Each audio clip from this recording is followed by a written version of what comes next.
तो आज हम स्टार्ट करने जा रहे हैं सोल्यूशन का लेक्चर नंबर 12। लेक्चर नंबर 12 में एक हम फिर से नया न्यूमेरिकल लाए हैं। इसे भी हम डिटेल में डिस्कस करेंगे और बोर्ड पर सॉल्व कराएंगे। जैसा कि हमने बताया था जेई मेन से लेकर बिल्कुल बेसिक न्यूमेरिकल से लेकर एडवांस तक का न्यूमेरिकल कराएंगे। जो हमने आपसे प्रॉमिस किया था वो हम निभा भी रहे हैं। तो देखिए हम क्या है जेई मेन्स का न्यूमेरिकल लाएं। बेसिक तो आपको बता ही दिया, मोलैरिटी कैसे कैलकुलेट करते हैं। इससे पहले एक लेक्चर मेरा और था, उसमें भी हमने क्या जेई मेन्स का बहुत ही इंपॉर्टेंट न्यूमेरिकल सॉल्व कराया है। बहुत ही छोटा सा लेक्चर वो भी है। ये भी मेरा लेक्चर बहुत ही छोटा सा है क्योंकि हमें इसमें भी एक इस न्यूमेरिकल को सॉल्व कराना है। तो चलिए आइए न्यूमेरिकल देखिए। सबसे पहले देखिए जेई मेंस 9 अप्रैल 2019 शिफ्ट सेकंड में पूछा गया न्यूमेरिकल है। बहुत ही अच्छा न्यूमेरिकल है, बहुत ही सिंपल न्यूमेरिकल है। आइए इसे सॉल्व करते हैं। पहले पढ़ते हैं क्या दिया गया है। What would be the molality of 20% weight by wait aqueous solution of potassium iodide, molar mass of potassium iodide दिया हुआ है। एक अच्छी बात है, आपको क्या पोटेशियम आयोडाइड का मोलर मास फाइंड नहीं करना पड़ेगा अगर जरूरत पड़ी तो, क्योंकि दिया हुआ है। यहाँ पर क्या दिया हुआ है, एक्वस सोल्यूशन। एक्वस सोल्यूशन मतलब जो हमारा जो इसमें जो सॉल्वेंट है वो क्या है, वाटर है। क्या है, वाटर। हमारा जो सॉल्यूट क्या है, पोटेशियम आयोडाइड है।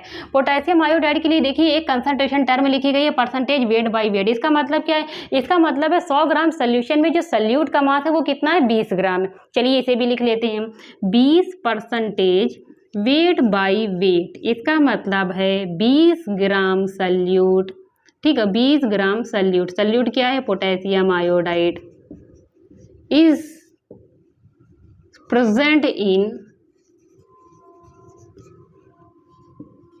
100 ग्राम ऑफ सॉल्यूशन। ये दिया हुआ है आपको, ठीक है। सॉल्यूशन का मास कितना है, 100 ग्राम है। उसमें क्या है, जो सॉल्यूट का मास कितना प्रेजेंट है, 20 ग्राम प्रेजेंट है।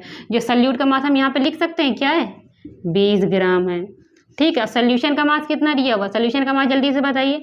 जो हमारा जो सॉल्यूशन का मास है वो दिया हुआ है 100 ग्राम। तो सॉल्वेंट का मास निकाल सकते हैं कि नहीं निकाल सकते, निकाल सकते हैं। जो हमारा जो सॉल्यूशन का जो मास होता है ना, वो सॉल्यूट के मास को अगर हम ऐड कर दें प्लस सॉल्वेंट के मास को अगर हम ऐड कर देते हैं तो हमारा सॉल्यूशन का मास आ जाता है। लेकिन सॉल्यूशन का मास तो इसमें दिया हुआ है, सॉल्यूट का मास भी इसमें दिया हुआ है। सॉल्वेंट का मास हमें तो क्या करना है, फाइंड कर लेते हैं। सॉल्वेंट का मास हम क्या कर लेते हैं, फाइंड कर लेते हैं। तो कितना आया, आप बता सकते हैं कितना आया। अब इतना प्लस माइनस करना तो हम आपको बताएंगे नहीं, ठीक है। तो यहाँ पर आया सॉल्वेंट का मास आ गया। सॉल्वेंट का मास कितना आया, इतना आ गया। ये देखिए सॉल्वेंट का मास आ गया। यहाँ पर लिख देते हैं सॉल्वेंट का मास, ए से दिखा रहे हैं उसका मास कितना है, 80 ग्राम। सॉल्यूट का मास, सॉल्यूशन का मास, सॉल्वेंट का मास, ये हमने फाइंड कर लिया, ठीक है। लेकिन आपको पता है हमने तो ये फाइंड तो कर लिया क्योंकि केवल इतने कंसंट्रेशन टर्म से इतना आपको दिया गया था। उसकी हेल्प से देखिए तीनों चीज़ फाइंड हो गई। लेकिन हमें क्या फाइंड करना है, मोलैलिटी फाइंड करना है। मोलैलिटी फाइंड करना है। उसका फार्मूला क्या होता है, ऊपर क्या होता है, सॉल्यूट के मोल होते हैं, नीचे क्या होता है, सॉल्वेंट का मास होता है। अगर आप केजी लेते हैं तो यहाँ पर ठीक है, केजी में भी ले सकते हैं, लेकिन हम क्या यहाँ पर ग्राम की बात की है हमने, तो यहाँ पर क्या लेंगे, ग्राम में लेंगे। जब हम यहाँ पर सॉल्वेंट का मास ग्राम में लेंगे तो ऊपर 1000 से मल्टीप्लाई कर देंगे, ठीक। हम यहाँ पे सॉल्यूट के मोल तो कैसे फाइंड करेंगे, सॉल्यूट के मोल को फाइंड करने का तरीका क्या होता है, उसका क्या होता है, गिवन मास को मोलर मास को हम डिवाइड कर देते हैं तो हमारे सॉल्यूट के मोल आते हैं। गिवन मास कितना दिया हुआ है सॉल्यूट का, 20 दिया हुआ है, ठीक है। गिवन मास कितना है, हाँ 20 हमने अभी तो फाइंड किए, 20 तो दिया हुआ है। और मोलर मास कितना है, ये दिया हुआ है मोलर मास। आइए सॉल्वेंट का मास वो भी दिया हुआ है, तो सॉल्यूट के मोल रख देते कि नहीं रखते, आइए रख देते हैं।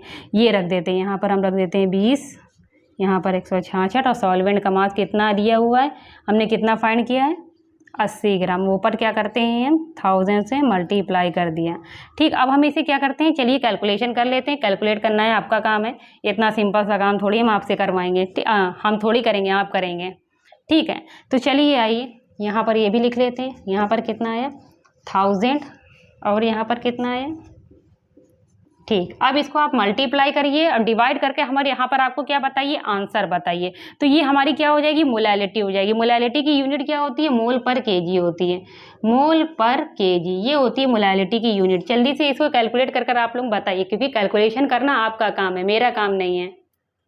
बच्चों आपने कैलकुलेट कर लिया होगा, ठीक है। तो चलिए आइए हम यहाँ पर अपनी वैल्यू लिख देते हैं। आप अपनी वैल्यू से क्या करिए, मैच कर लीजिए। तो यहाँ पर जब हम इसे क्या करेंगे, इसे मल्टीप्लाई करेंगे तो कितनी वैल्यू आएगी, इसकी आएगी, और यहाँ पर हम डिवाइड करेंगे 1.50, ठीक है। इसे आप नोट कर लीजिए, बड़ा सिंपल सा न्यूमेरिकल था। इस न्यूमेरिकल में कोई भी टफ बात, इसे नोट कर लीजिए क्योंकि बहुत ही सिंपल न्यूमेरिकल था। हम पूरा सॉल्व करा चुके हैं, बहुत ही डिटेल में डिस्कस किया है, ठीक है। आप इसे नोट कर लीजिए क्योंकि हम अपना वीडियो क्या करने जा रहे हैं, कंक्लूड करने जा रहे हैं।